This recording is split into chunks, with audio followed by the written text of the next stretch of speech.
My dear friends, आज हम बात करेंगे कि जो फ्रांस की क्रांति हुई, तो उस क्रांति के बाद एक नए वर्ग का उदय हुआ।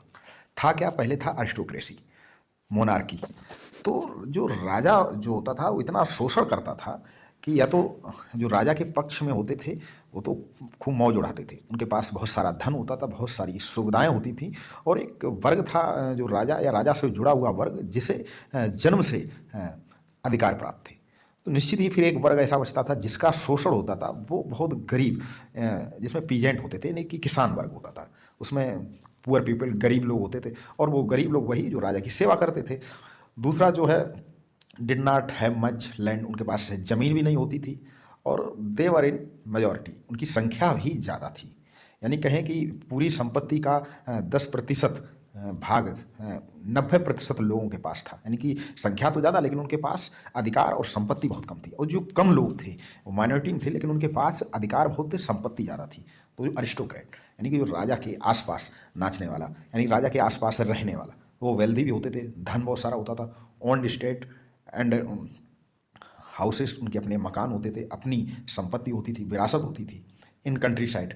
और सोशली एंड पॉलिटिकल पावरफुल, और सामाजिक रूप से और राजनैतिक रूप से काफ़ी मजबूत होते थे। कहें तो उस समय का समाज दो भागों में विभाजित था, या तो बहुत धनी या बहुत निर्धन। धनी में अरिस्टोक्रेट और निर्धन में पीजेंट्स। तो जो फ्रांस की जब क्रांति हुई तो एक नए वर्ग का उदय हुआ, जिसमें डॉक्टर, इंजीनियर, या कहें नौकरी पेशा, जो ना तो बहुत ज़्यादा अमीर था और ना बहुत ज़्यादा गरीब। आज भी हमारे देश में जो टैक्स पेयर है, जो कर देता है, तो मध्यम वर्गीय जिसे बोलते हैं, उसमें सभी टीचर्स, डॉक्टर, इंजीनियर यही सब आते हैं। ये ना तो बहुत ज़्यादा उच्च होते हैं और ना बहुत ही ज़्यादा इनकी निम्न स्थिति होती है। और कहें तो देश को आज यही चला रहे, या बहुलता में, या कहें कि पॉलिटिकली रूप से वोट देने में, वोटिंग करने में, या बहुत सी चीज़ों में निर्णय लेने में आज इनकी भूमिका। तो यही फ्रांस में इस वर्ग का उदय हुआ। तो ये क्या था कि the making of nationalism in Europe, तो जो राष्ट्रवाद का जो उदय हुआ यूरोप में, उस राष्ट्रवाद को जो पनपाया। देखिए, वो जो गरीब थे उनको खाने के लिए रोटी ही नहीं थी, राष्ट्रवाद के बारे में कब सोचें। और जो धनी थे, अरिस्टोक्रेट थे, वो तो बहुत धनी थे, उन्हें उससे फुर्सत नहीं। जो मध्यम वर्गीय था वो देश में राष्ट्रवाद फैलाना चाहता था, पॉलिटिकल रूप से, सोशल रूप से, और बिजनेस के तौर पर, व्यापारिक तौर से।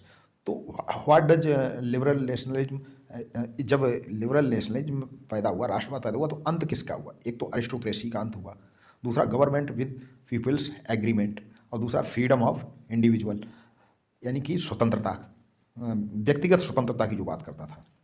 और गवर्नमेंट विद पीपल्स एग्रीमेंट, यानी कि सरकार हो वो लोगों के द्वारा चुनी जाए, या जिसमें लोगों का हस्तक्षेप हो। इक्वलिटी बिफोर लॉ, ये तो नेपोलियन ने भी कहा था, किया था।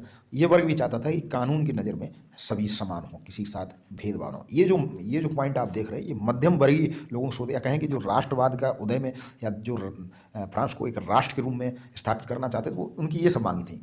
दूसरा, एंड ऑफ क्लरिकल प्रिविलेज, ठीक है।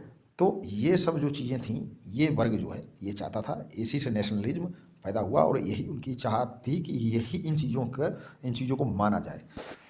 क्लरिकल प्रिविलेजेस का अर्थ ये था कि जो जैसे पादरी वर्ग होता था, तो उसको लिखित रूप से विशेष अधिकार थे, जैसे कि उनके ऊपर कोई मुकदमा नहीं चलाया जा सकता, या उनके ऊपर कोई लिखित रूप से उनके ऊपर कार्रवाई नहीं की जा सकती। तो इसका अंत हुआ। And a constitution and represent government, यानी कि एक संविधान के तहत सरकार चलाई है। उसके बाद द फ्रीडम ऑफ मार्केट, व्यापार करने की स्वतंत्रता सभी को।